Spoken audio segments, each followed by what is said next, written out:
Les tremblements de terre sont imprévisibles et peuvent survenir à tout moment, de jour comme de nuit, sans le moindre signe précurseur.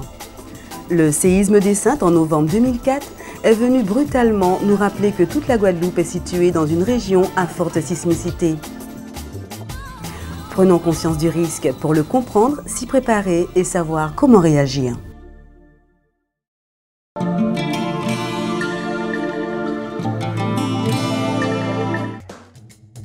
Si vous êtes dans votre maison et qu'un séisme survient, tout en gardant votre calme, rassurez votre entourage.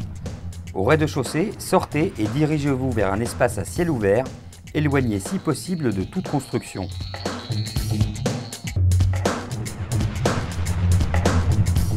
À l'étage, le temps risque de vous manquer. Abritez-vous le long d'une structure portante, un chambranle de porte ou un angle de mur non fissuré feront l'affaire. Sinon, glissez-vous sous un bureau, une table ou un lit et éloignez-vous des baies vitrées qui peuvent se briser, des balcons et de tout meuble susceptible de tomber.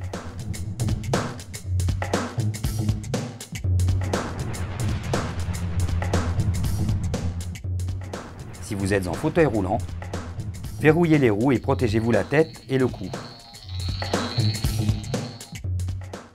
Pour que cette évacuation du rez-de-chaussée se fasse dans les meilleures conditions, il faut qu'au préalable, les issues de secours, les sorties soient dégagées.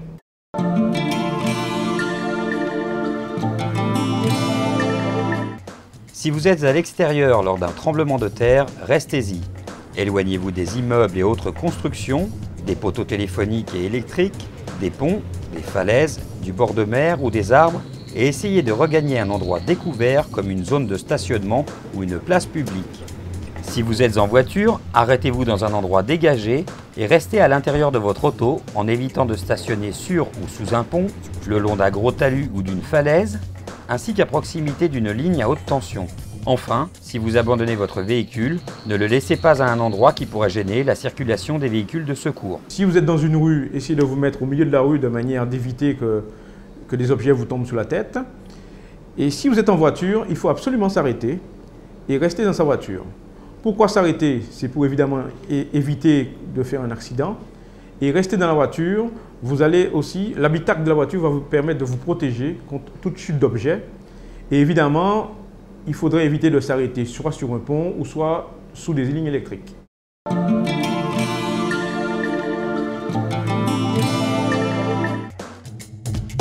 En cas de séisme sur votre lieu de travail ou dans un lieu public, vous devez avant tout maîtriser votre comportement. À l'étage, ne prenez pas les escaliers ou l'ascenseur. Éloignez-vous des fenêtres, baies vitrées, balcons et des meubles en hauteur. Abritez-vous sous un bureau, une table, dans un angle de mur porteur ou l'encadrement d'une porte non fissurée.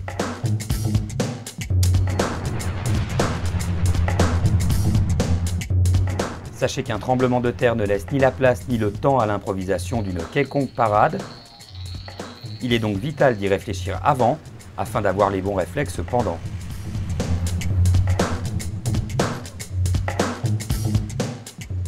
Pensez bien que lorsqu'on vous demande d'évacuer vers l'extérieur, c'est pour que vous soyez à l'abri et donc que le ciel soit vraiment sur votre tête et pas un pan d'immeuble ou pas une pancarte, pas une enseigne d'entreprise. Donc le plus éloigné possible des bâtiments et de tout poteau électrique ou fil électrique.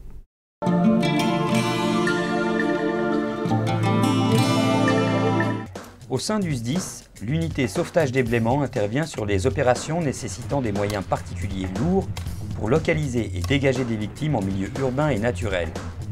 Opérationnelle dans les 48 heures en cas de catastrophe majeure, elle intervient en complément des équipes de secours pour récupérer au plus vite les victimes et les confier aux services de soins. Pour ce faire, une fois les victimes de surface évacuées, elle estime auprès des sinistrés s'il reste des personnes à secourir. Les localise avec du matériel d'écoute ou avec l'aide d'une équipe cynotechnique, puis opère les phases d'approche, d'abordage et de médicalisation si nécessaire, pour enfin les extraire des décombres. La spécificité du sauvetage des blêments, c'est tout ce qui a trait à la localisation, à l'approche, au conditionnement et à l'extraction des victimes dans un milieu jugé dangereux. On peut également être sollicité pour tout ce qui est sécurisation de site de façon à soit faire intervenir des secours dans de bonnes conditions, soit permettre à la population de vaquer à ses occupations dans de bonnes conditions de sécurité.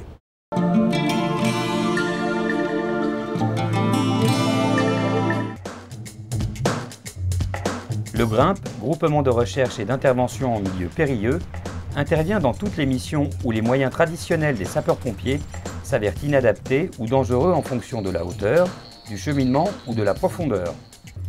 Cette unité composée d'hommes et de femmes formés à toutes les techniques d'évolution sur corde, aussi bien en site naturel qu'urbain, compte quelques 24 recrues.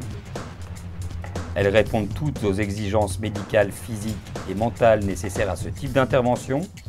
Opérationnelle dans l'heure qui suit l'apparition d'un événement, sa présence sur le terrain ne cesse de croître ces dernières années sur des actions peu courantes ou de grande envergure. Les nouvelles techniques du GRIMP ont été intégrées dans le secours déblaiement et c'est important et nous sommes très efficaces. Certaines choses qu'ils arrivent à faire avec beaucoup de moyens très lourds et très encombrants, nous arrivons à les faire avec des moyens peu encombrants et facilement transportables. Songez, plus on informé, plus on protégé. Informez-vous auprès de la mairie de votre commune ou auprès de la préfecture en appelant le 05 90 99 39 00 et sur internet au www.guadeloupe.pref.gouv.fr.